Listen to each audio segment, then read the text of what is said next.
لوگوں سے ڈرنا چھوڑ دو، عزت خدا دیتا ہے، لوگ نہیں۔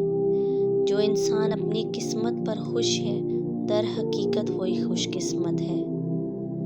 جو اندھا بھروسہ تم لوگوں پر کرتے ہو، وہ کبھی اللہ پر کر کے دیکھو۔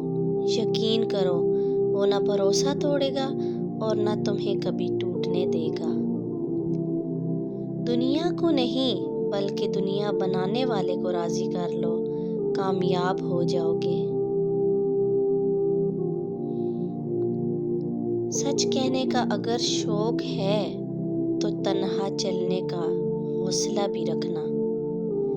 جانتے ہو، تمہیں آزمائش میں ڈالنے سے پہلے وہ تمہیں آزمائش سے نکالنے کا وسیلہ بناتا ہے۔ حضرت علی نے فرمایا، سونے کو آگ سے آزمایا جاتا ہے اور مومن کو آزمائشوں سے آزمایا جاتا ہے۔